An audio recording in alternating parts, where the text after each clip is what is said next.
Se não me engano, você já aprendeu a interpretar cotas básicas e cotas de alguns tipos de elementos em desenhos técnicos de modelos variados. Só que existem alguns casos de cotagem que você ainda não conhece.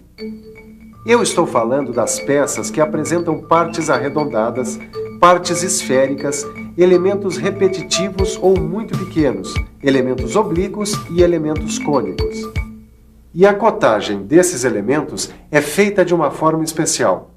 Mas não se preocupe que daqui a pouco você vai aprender esta forma especial.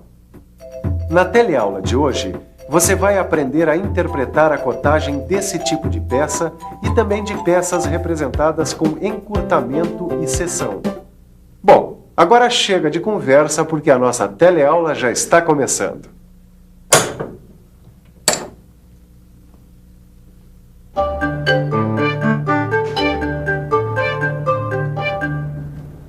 E aí, Tito?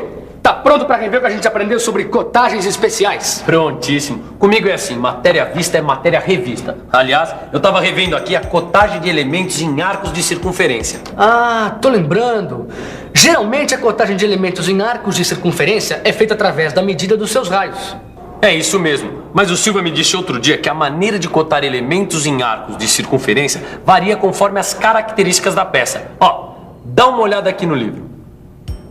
Aqui o elemento arredondado em forma de arco de circunferência é cotado pela medida do raio, simbolizado por esta letra R. Nesse caso, como os raios dos arcos de circunferência são muito pequenos, utilizou-se uma linha de chamada com a letra R. Aqui o centro dos arcos de circunferência não foram indicados porque seus raios são muito grandes. Isso também acontece com esses dois raios indicados pela letra R. E olha aí outra forma de cotagem de arcos de circunferência muito grandes. Tá vendo que o centro do arco da circunferência foi indicado na linha de simetria, deslocado de sua posição real? O raio foi representado por uma linha quebrada. A cota 90 dá a medida do raio.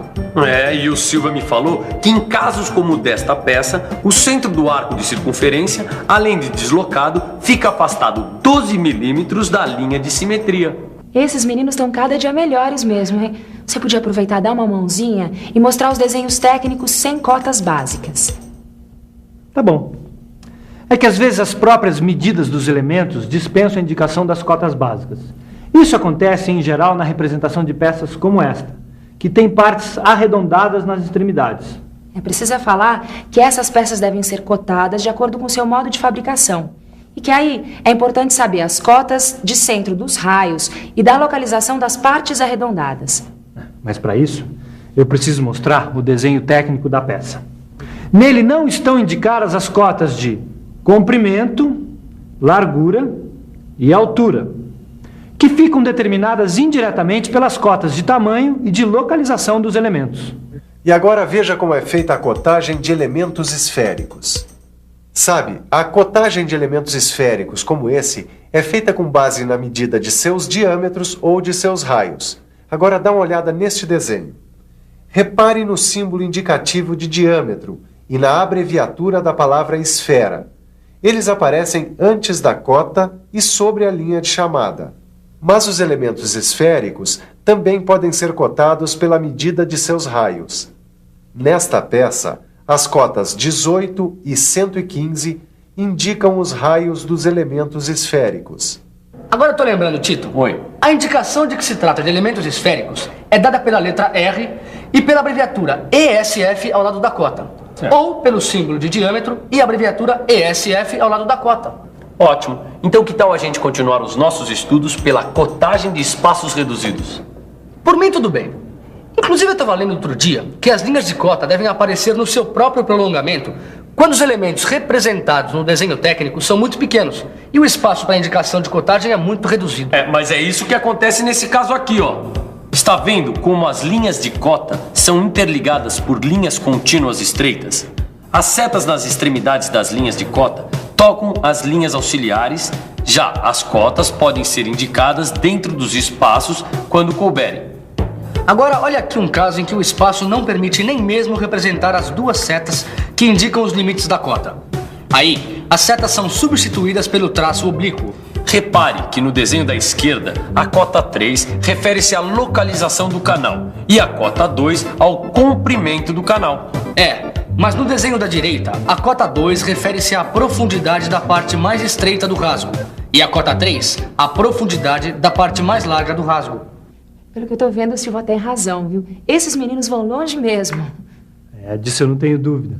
Aliás, você podia aproveitar o empenho deles e falar da cotagem em pequenos diâmetros. Quando o diâmetro for muito pequeno, as cotas devem ser indicadas fora da parte circular, para maior clareza do desenho. Fica assim. No furo de diâmetro 6, as setas são indicadas limitando as linhas auxiliares por fora.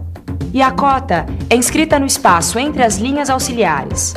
No furo de diâmetro 4, a cota vem acompanhada do símbolo de diâmetro porque está sobre uma linha de chamada. Nesse caso, o símbolo de diâmetro é sempre necessário. Agora comigo, deixa que eu ajudo o pessoal nos estudos e mostro como é feita a cotagem de elementos espaçados igualmente. Elementos espaçados igualmente são aqueles que ficam distribuídos na peça a uma mesma distância uns dos outros. Dá só uma olhada. Veja que tanto na régua quanto no disco, a distância centro a centro entre dois furos consecutivos é sempre igual. Na régua, onde a cotagem é feita por cotas lineares, essa distância é de 30 milímetros. No caso do disco, a cotagem é angular e a distância entre os centros dos furos é de 60 graus. No seu livro de estudos você vai ver que a cotagem de elementos espaçados igualmente pode ser feita de maneira simplificada. Então já está na hora de mostrar a cotagem de peças com encurtamento e seção. Mas para isso é bom dar uma espiada na bancada de quem é craque em encurtamento e seção. Não é que eu seja assim tão bom, mas modéstia à parte, de encurtamento e seção eu entendo. Quer ver como devem ser cotadas as peças que são representadas com encurtamento? Então olha aqui. Embora uma parte da peça tenha sido suprimida do desenho, a cotagem é indicada como se a peça estivesse inteira. Assim vemos que a peça tem 350 milímetros de comprimento. A parte prismática tem 300 milímetros de comprimento. As partes cilíndricas têm 25 milímetros de comprimento. O diâmetro da parte cilíndrica é de 30 milímetros. E a parte prismática tem a forma quadrangular, com 34 milímetros de lado. Mas como às vezes a parte encurtada apresenta elementos repetitivos, a cotagem tem que ser feita desta maneira. Repare que os furos localizados na parte encurtada não foram representados, mas a quantidade de furos da peça vem indicada sobre a linha de chamada que toca o contorno do furo. Quer ver? Essa anotação indica que a peça tem 20 furos com 6 milímetros de diâmetro. Consequentemente, a peça tem 19 espaçamentos entre os furos.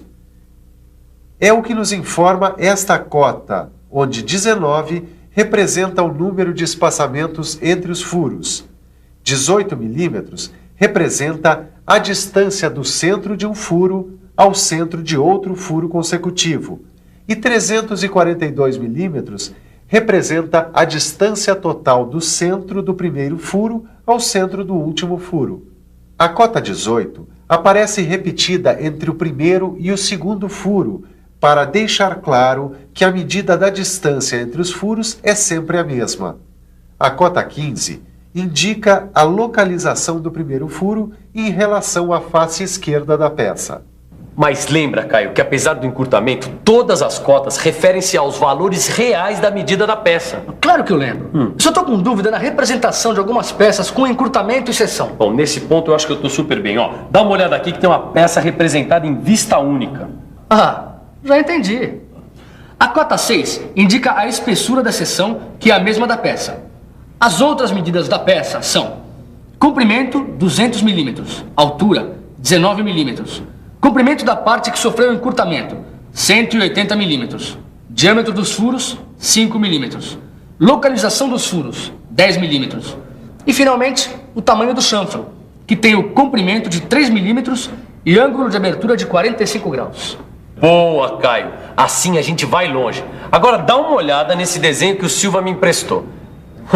Dá pra ver uma coisa. Quando a seção é representada interrompendo o encurtamento, sua cotagem é feita da mesma maneira. No caso, a cota 12 refere-se à largura da seção. Ah, muito bem, Caio. Só que não está muito claro para mim é a cotagem de peças com partes oblíquas. Eu também tô com dúvidas. Que tal se a gente pensasse um pouco? Vamos pensar um pouco. Bom, deixa eu ver. Se a peça tiver faces ou elementos oblíquos, o ajuste do dispositivo usado para executar uma superfície oblíqua vai depender do ângulo de inclinação desta superfície. E pelo que eu sei, este ângulo é formado pelo encontro da superfície oblíqua com um plano paralelo ao plano da base da peça. A cada ângulo de inclinação corresponde uma relação de inclinação que vem indicada nos desenhos técnicos de peças oblíquas pela palavra inclinação, seguida de numerais. É isso mesmo. Tanto que aqui, a relação de inclinação é de 1/5. Quer dizer que a cada 5 milímetros do comprimento da peça, a altura diminuiu 1 milímetro. A cada 5 milímetros do comprimento da peça, a altura diminui 1 milímetro. Você sabia que é possível indicar essa relação com um símbolo indicativo de inclinação? Mas é preciso dizer que no desenho técnico, esse símbolo é orientado de acordo com a posição da inclinação da peça. É bom, além de falar, também mostrar um exemplo. Note que o símbolo substitui a palavra inclinação. Esta representação simbólica significa inclinação 1/10.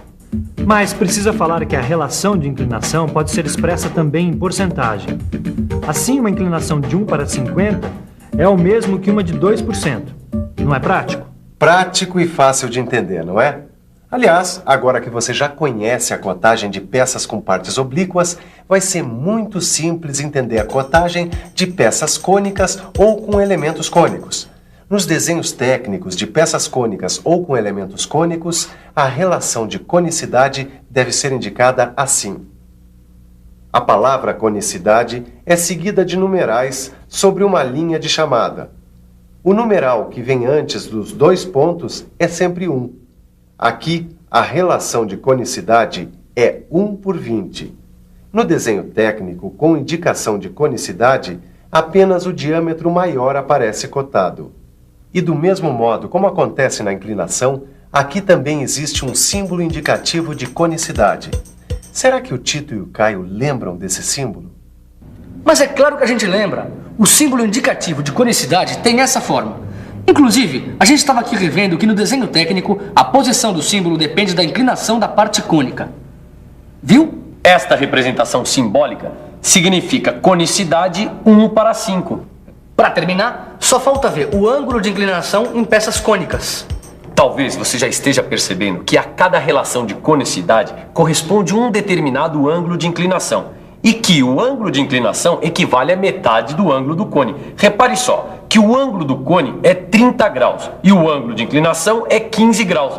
Na prática, a indicação da cota de ângulo do cone é dispensável.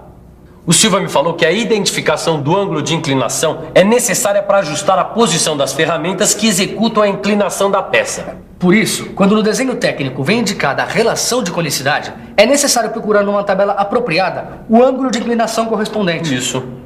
Mas o melhor agora é a gente revisar tudo que a gente já viu. E atenção, se liga aí que é hora da revisão. Na teleaula de hoje, você viu as cotagens especiais de peças que apresentam partes arredondadas, partes esféricas, elementos repetitivos ou muito pequenos, elementos oblíquos e elementos cônicos. E aprendeu também como é feita a cotagem de peças representadas com encurtamento e seção. Muito bem, agora é com você e tá na hora de fazer como diz o Tito. Matéria vista é matéria revista. E até a vista.